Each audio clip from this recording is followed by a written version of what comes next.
Before Monster, before 20th Century Boys, Naoki Urasawa drew a manga that went out of print for years, and fans still call it his best.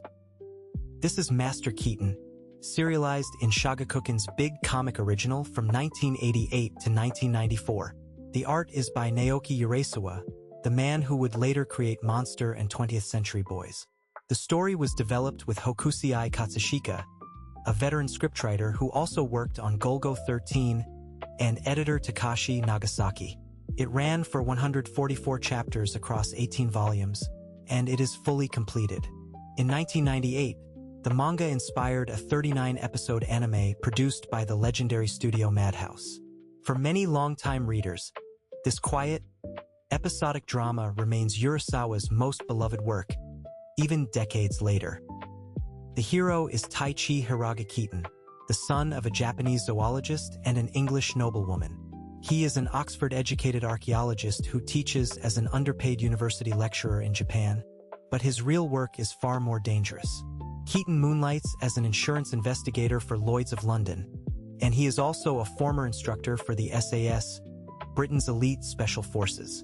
That strange resume sends him across late 1980s Europe and beyond, defusing crises with survival skills, history lessons, and a stubborn faith in ordinary people.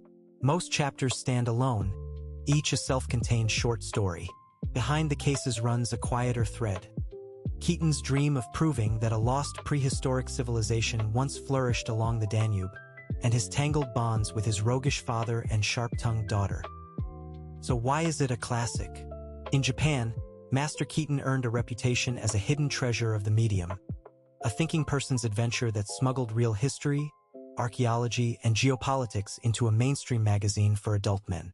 Critics and fellow readers often single it out as Urasawa's finest pure storytelling, the bridge between his early sports hits and the dark thrillers that made him world-famous.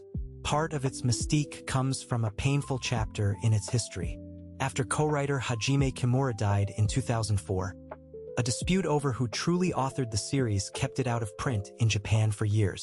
That silence only deepened its legend. When a definitive complete edition finally returned the work to shelves, a new generation discovered why so many had mourned its absence. The grounded realism, the meticulous research, and the deep compassion for strangers became the template for everything Urasawa did next. To understand Master Keaton, you have to understand when it was made. It ran from 1988 to 1994, exactly as the Cold War ended, the Berlin Wall fell, and a new Europe took shape. For Japanese readers riding the height of the bubble economy, the series was a window onto a wider, turbulent world. It belongs to Seinen Manga, comics for adult men, published in a magazine built around mature, human-scale drama rather than the explosive battles of boys' comics. That format itself is hard to translate.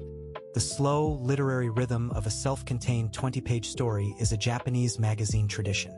So is the figure of the overlooked, underpaid scholar that Japanese readers instantly recognize. Keaton is a man undervalued at home yet quietly heroic abroad, a tension that speaks directly to a Japanese anxiety about being underestimated, and one that loses some of its sting in translation. For an American reader, the easiest way in is a simple pitch. Imagine Indiana Jones crossed with Sherlock Holmes and a John le Carré spy novel, told as a gentle, episodic character study. Keaton's mixed British and Japanese heritage and his Oxford and SAS background make him unusually accessible to Western audiences, and much of the action unfolds on European soil, among landscapes and conflicts an American reader already half knows. The barrier is mostly format. It's a 12-volume commitment with an old-fashioned, episodic structure and no single overarching plot to binge. But the payoff is timeless. Beneath the espionage, the series is really about decency, about a man who keeps choosing kindness and curiosity in a cynical world. That faith in ordinary human dignity resonates anywhere, which is exactly why the book traveled so well. Master Keaton's overseas journey came late. For decades, it was the famous Urasawa work English readers couldn't legally buy, circulating only through fan translations and the dubbed anime. That changed in 2014, when its arrival in English was treated as an event, proof of how much demand had quietly built up abroad. Today it's prized by readers who love grounded, intelligent comics, and it's frequently recommended as the perfect gateway for adults who think manga isn't for them. Its DNA, the patient pacing, the exhaustive research, the empathy for the overlooked, can be traced through the wave of literary, realistic manga that followed. If you want to see where Urasawa's genius began, this is the place to start. An official English edition is available from Viz Media. This is the Urasawa masterpiece that almost vanished, so don't let it slip past you again. Follow the channel for more lost classics of manga, rescued and explained for a new audience.